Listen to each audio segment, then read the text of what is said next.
পুরুষদের ধ্বংসের 8টি কারণ।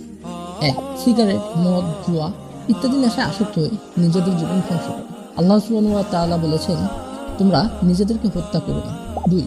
কাঁচা হলুদ রঙের এবং লাল রঙের পোশাক পরিধান করা। 3. পুরুষ হয়েও শরীরে গোল ব্যবহার করা। 4. নারী সুলভ আচরণ করা, অর্থাৎ নাক কান ফোরানো ইত্যাদি। রাসূলুল্লাহ সাল্লাল্লাহু আলাইহি ওয়াসাল্লাম যে সকল পুরুষরা মহিলাদের অনুকরণ করে তাদেরকে অভিশাপ দিয়েছেন। 5. সিল্ক বা রেশমের পোশাক পরিধান করা। 6. পুরুষের টাকনুর নিচে প্যান্ট পরা। রাসূলুল্লাহ সাল্লাল্লাহু আলাইহি ওয়াসাল্লাম বলেছেন, টাকনুর নিচে প্যান্ট পরা জাহান্নামী পুরুষদের লক্ষণ।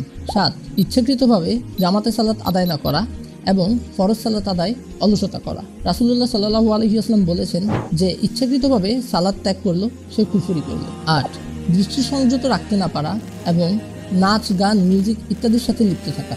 আল্লাহ তাআলা বলেছেন, নিশ্চয়ই কান, চোখ ও অন্তঃকরণ এদের প্রত্যেকটিরই হিসাব দিতে হবে।